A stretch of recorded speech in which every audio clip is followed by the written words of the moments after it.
And you're taking my picture. Oh my gosh. Yeah, there. Yes. Oh. You know what this is? I have an idea. I probably close. What you've been whispering about for weeks? What? You heard me. I didn't stutter today. That didn't even happen. Move, Zay. Probably before the night. Probably just a lot of paper. Oh, how cute. Wow, what a difference. I know what Can those are I now. show the? Can I see? I'm not I'm not gonna tell. Who is it? I know What what a it is. difference 13 That's years me, makes. Dad. Oh. Wow. I won't tell. I'm not gonna tell. Okay, and then Dad, you get to open the next one. Wow. Isn't that crazy? She's crying. Amazing. That's cool. A beautiful picture of you. Thank you. Emotional tears.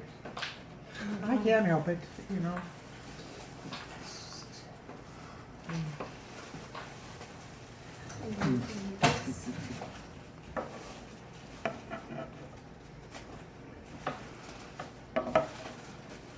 Isaiah, stop doing that, okay? That must have been Was it the Anne's wedding? Yeah. wedding. Oh, Very cute. nice. What's 104? January 4th, placed with you guys. Oh. January of 04. Oh, Lord. Oh, yeah. That's true. Yeah, it was. Yeah. Yeah, because she was just a baby. She was born in 03. Oh, that's so cool. Very cute. Love it. Can I see the pictures, Dad, that you have? Can I see them? Uh, Yeah, I know what the next one is. I won't tell. okay. Very Oh, I love cute. that. What made you guys think of this? Let's just keep going. All right. This is the special I'm one. not sure why we have to open it early, but It's the special one. what?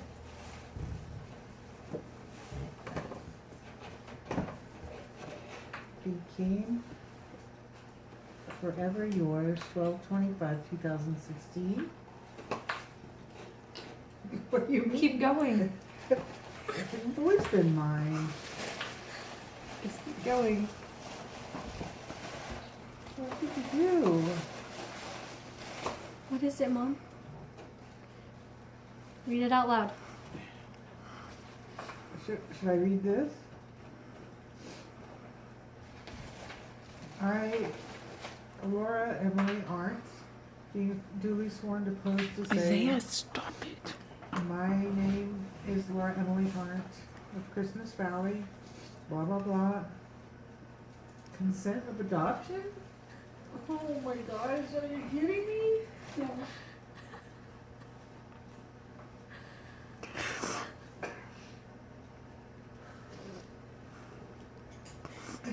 Your ours? You've always been ours. Just legal now.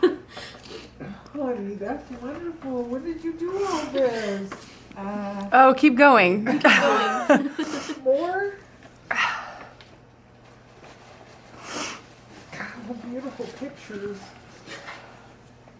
So Laura did that? Really? Wow. Look at what that one says. The next picture. Emma Rose Maddox. Oh my gosh.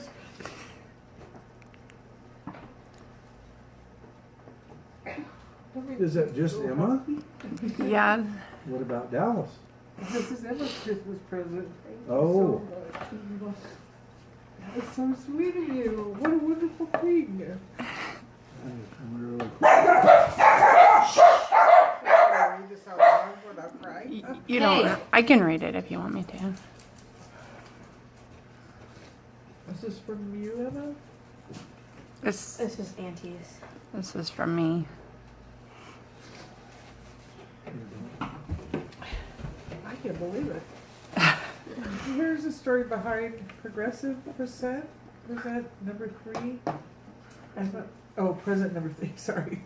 My eyes are really It's big. like- Emma approached me in September with what she thought was a crazy and impossible idea. She told me she had seen a video on Facebook where a girl gave her stepdad adoption papers for her birthday present. His birthday present. She said she was touched by the video and expressed her deepest heart's desire for asking you guys to be adopted. I told her it was normal to want to have a legal mom and dad of your own, and that it was normal. I told her it was biblical as well. Christ tells us we are adopted into God's family and that we are his sons and daughters. I also broke to her the potentiality of bad news that this dream may not come true for her. I let her know that if it were that simple and easy, she and Dallas would have been adopted a long time ago. Yeah, so true. That day, I agreed to do all I could to help her make her dream come true. A while later, I called Jane at the attorney's office. She was so kind and helpful. She began to get giddy when I told her Emma's wishes. She explained all the legal ins and outs of the process, and it didn't take long before I realized I was inevitably going to have to call Laura to explain to her what was going on. I was very nervous. I bet you were nervous. Ooh. I prayed about it, and God revealed to me that although Emma needed to have this conversation with Laura, I had a part to play to prepare Laura's heart to help pave the way for Emma. I decided to pull the trigger on the conversation one day in the car after school. I thought she would think it was my idea. You guys had put me up to this, or that Emma was being persuaded into doing something against her wishes. As I explained to her that none of those things were true, and this conversation was very difficult, she began to see my heart and understand the difficulty I was experiencing in simply talking to her about the adoption. She said she needed time to pray about it. She also said she would grant Emma's request for adoption, but asked me not to tell Emma until she had time to process what was happening.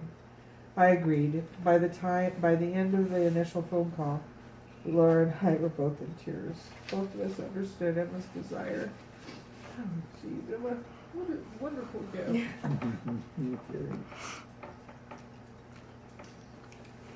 You know, we also understood what this would mean from mother's perspective. We were so on somewhat of a good time crunch because Jane needed to get the paperwork signed and filed by mid-November, and Laura was aware of that. The weekend of OIC, I received a text from Laura saying that she was ready to talk to Emma. We finished out the afternoon session, and while everyone else ran off to Red Robin for dinner, Emma and I stayed back in the bus and called Laura. Oh my gosh. You sneaky people. Emma was so very nervous, and I could tell Laura was too. I had Laura on speakerphone, and I helped Emma walk through some of the questions Laura had for her. Laura also asked Emma to tell her in her own words why she wanted to be adopted. The three of us talked about that, and by the end of the call, Laura finally told Emma that after praying about it and really seeking God's face, she felt the right thing to do was to sign over her parental rights to Emma so that Mom and Dad could adopt her. That's so huge. Emma was so ecstatic. You should have seen her face. I wish Laura could have seen it. It was such a gift to Emma. Laura told Emma that she had made enough wrong choices. She thought it was time to start making the right ones. She told her that she wanted Emma to be happy and to feel like she had a real mom and dad. She's always had a real mom and dad. That Red Robin dinner was such a celebration. Then, the weekend you went to Boise and the girls stayed back to go to, oh, you sneaky people, to the free throw contest for Isaiah. Jen Long took these amazing pictures of Emma with the chalkboard signs. Later we went out to Lexi's and she took the other family pictures just so you wouldn't be suspicious. I decided to show you the other pictures so you wouldn't know what we were up to. Mm-hmm. I knew something was up. Whispering and carried on. About a week later, Jane called and said that she had the documents prepared and ready to send to Laura. She got her contact info, so I bowed out of the legal loop. The following week, Jane said she had been in contact with Laura and she was still agreeing to sign the paperwork. Jane moved forward and mailed the revocation of revocation of the parental rights to Laura. Laura texted and let me know that she had received the paperwork and she was planning on signing and getting it back in the mail the following Monday. About 2 weeks later, Jane called with the good news that Laura had indeed signed.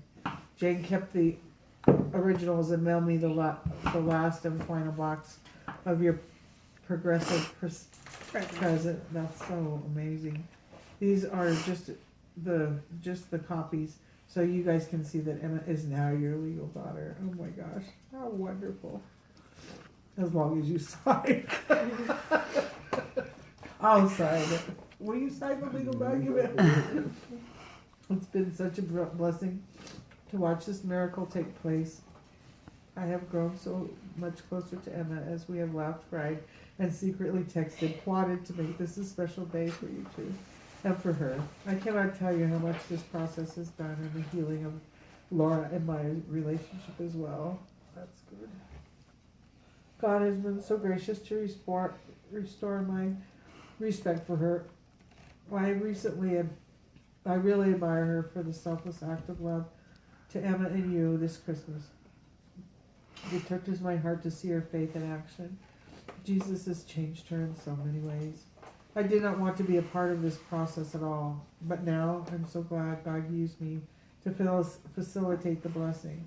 I feel honored and privileged. It could have gone the other way, but the Lord was in it. He had a plan and he had a purpose, and he put it on Laura's heart just at the right time. Laura did, and on Emma's heart just at the right time. Laura did want me to tell you that this has been very hard for her.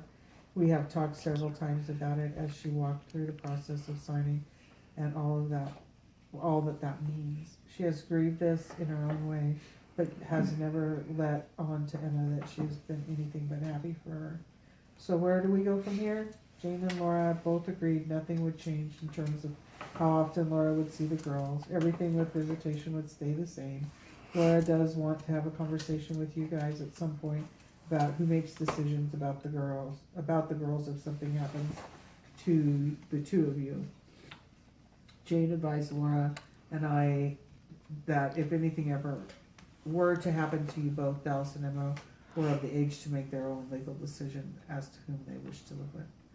One last thing. This adoption will roughly cost $1,000. I know Emma couldn't afford this, nor could Debrano and I. Unfortunately, Laura wanted her hands washed of any financial burden as well.